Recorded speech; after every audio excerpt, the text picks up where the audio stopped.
Dear comrades and friends, dear fellow ex-detainees of February the 2nd and the waves of repression thereafter till today.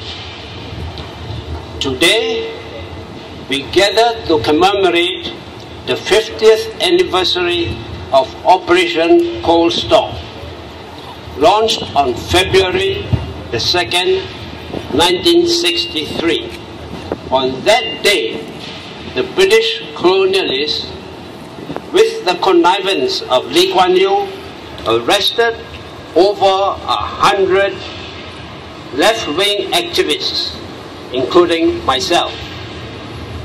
In one fell swoop, they wiped out the entire leadership of the Barisan Socialists, the main opposition force in Singapore.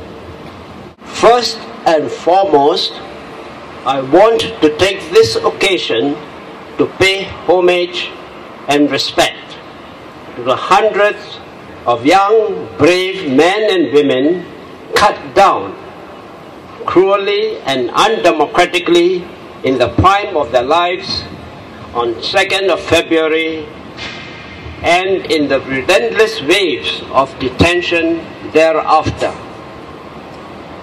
This is also the moment to honor their families and loved ones who endured through immense pain and sufferings, provided the unquestioning support throughout those endlessly dark days, months, years, and decades.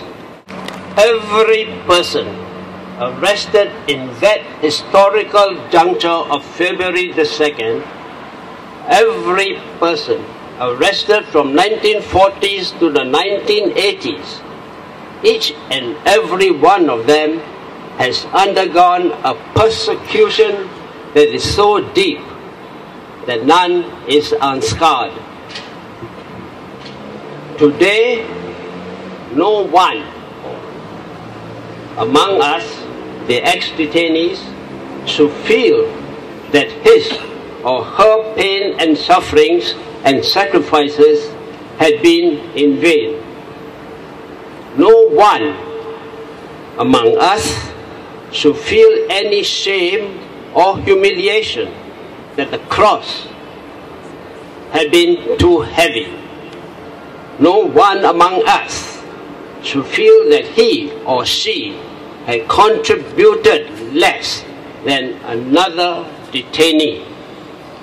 Today, it is time that we all heal the wounds, for we have been vindicated in our youthful pursuit of a better humanity. For today,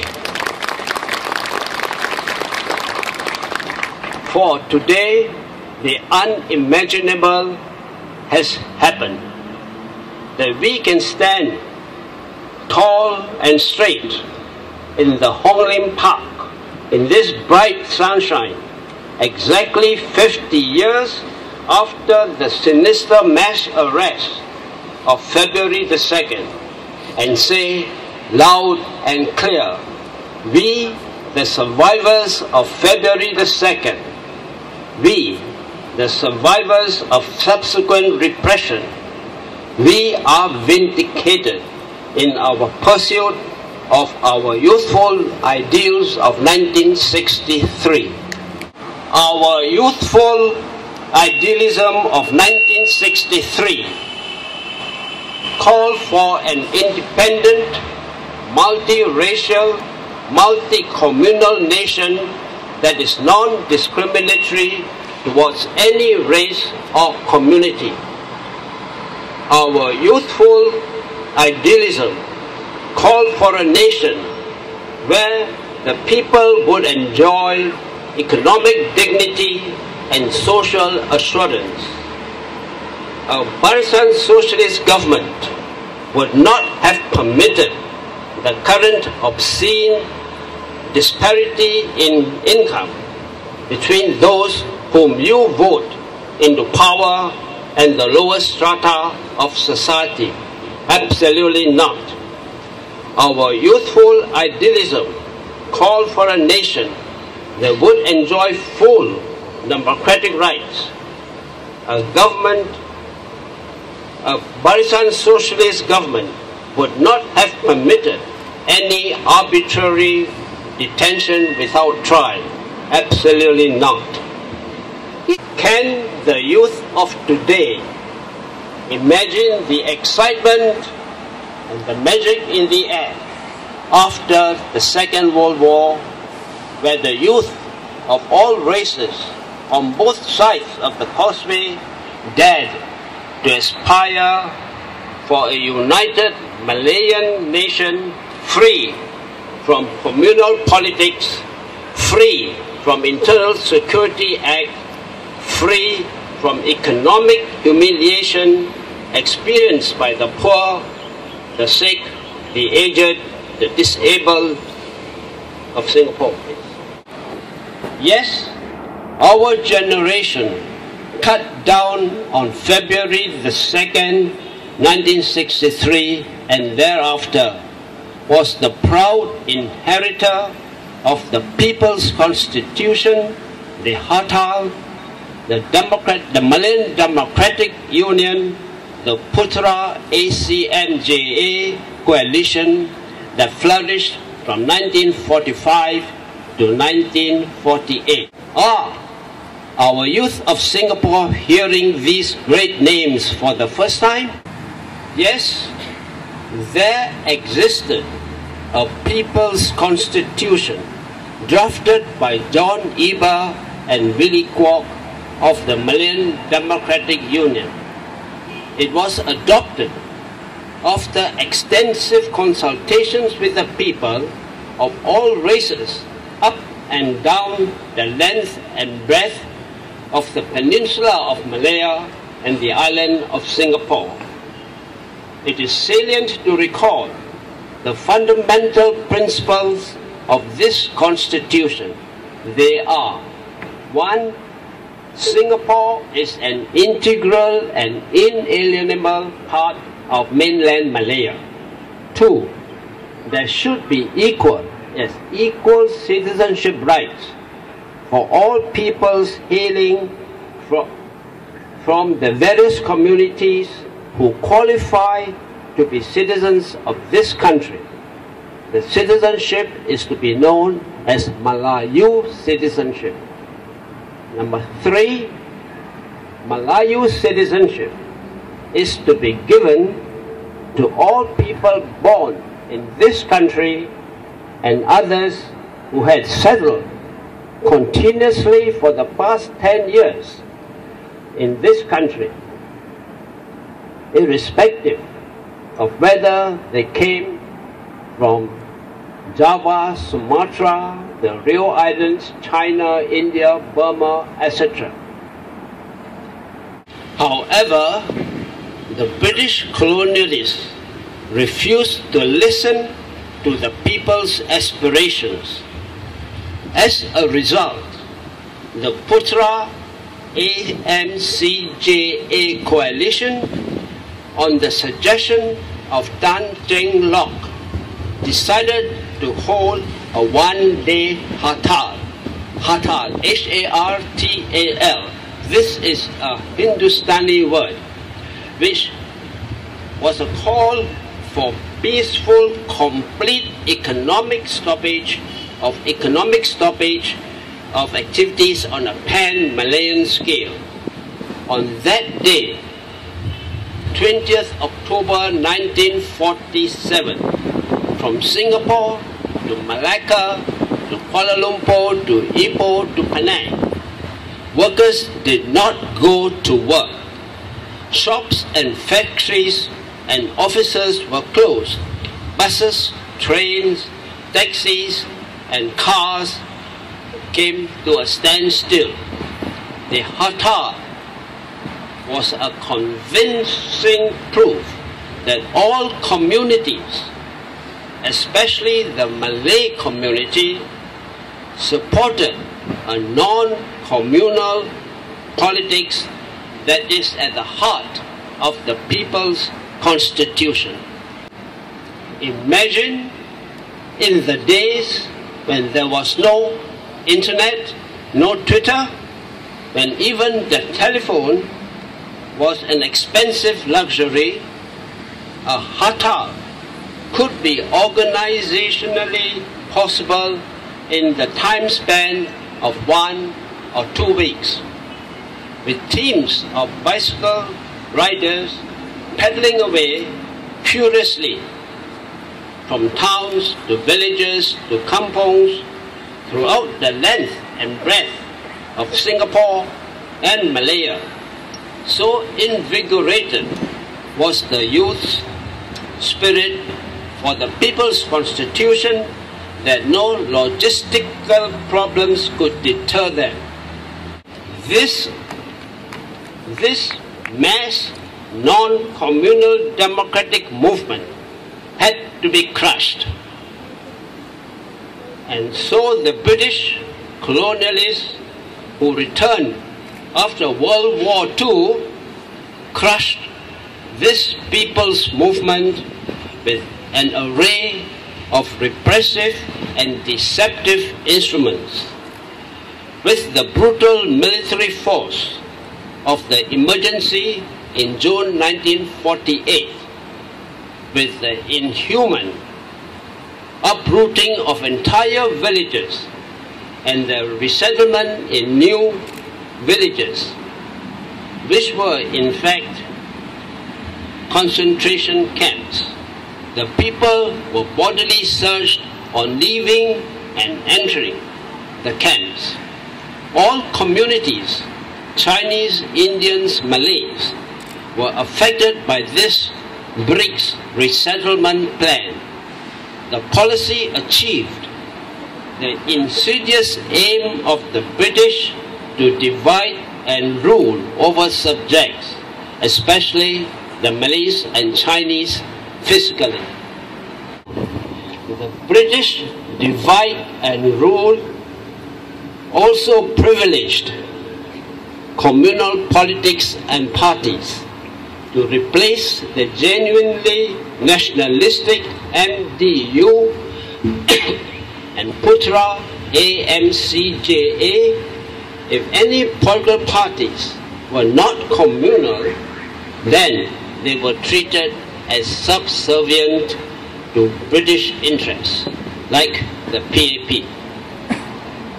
This disastrous communal politics rolled back the democratic and racially non-discriminatory Malayan nation concept of 1947, when the Malaysian merger was proposed in early 1960s. It was already infested with racialism. The Malaysian merger was a distorted concept and a far cry from the 1947 Malayan merger. David Marshall characterized the phony referendum for the Malaysian merger in September 1962 as offering choices: to beat your mother, to beat your wife, or to beat your sister. Lee Kuan Yew forced Singapore into such trouble and turbulent waters just to save himself from the Barisan Socialists taking power from him through the ballot box, scheduled in the second half of 1963. Our generation, cut down by the mass arrest of 2nd of February 1963, was the proud inheritor of the momentous People's Constitution, the peaceful and all-powerful economic boycott of hartal, the genuinely non-communal inspired parties like Malayan Democratic Union, Putera and AMCJA. But we can be equally proud that we made progressive history in our own rights with 1. The Fajar sedition trial, the May the 13th movement of Chinese middle school students against compulsory conscription. In other words, they refused to serve as cannon fodder to the British imperialist interests in the region. 3. The struggle to set up Nanyang University to popularize higher education. And 4. The massive trade union struggles of workers for just pay and compensations. It was we who were the bedrock of the pro-people anti-colonial constitution of the PAP when we founded the party together with the Lee Kuan Yew faction.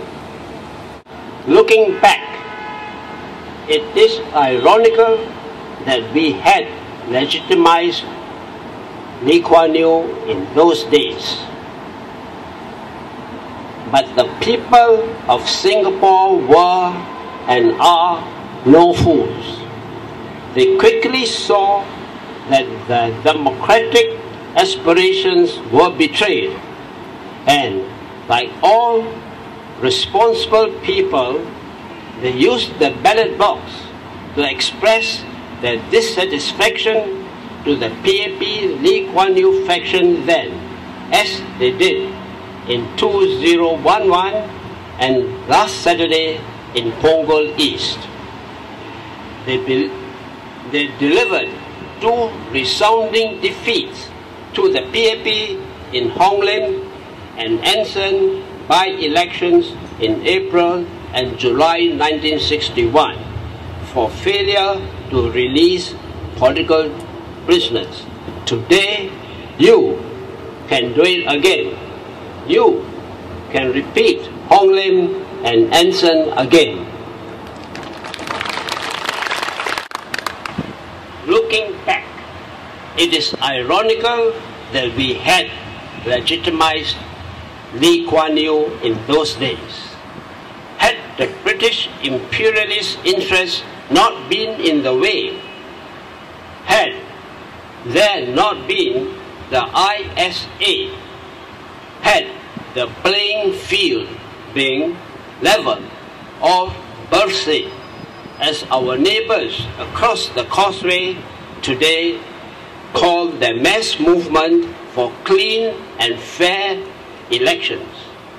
Had there not been Operation Cold Storage on February the 2nd, Singapore's history could have been different, and another generation of youth may not have to restart again today, for they could build upon the democratic foundations that we could have laid in 1963. We cannot cry over the past. Our aspirations to be decent human beings will never die. And today, we can repeat Hong Lim and Anson again through the ballot box. I repeat, we cannot cry over the past. Our aspirations to be decent human beings will never die. And today, we must deliver Hong Lim and Anson through the ballot box. Thank you, my comrades and friends, my fellow ex-detainees. Thank you.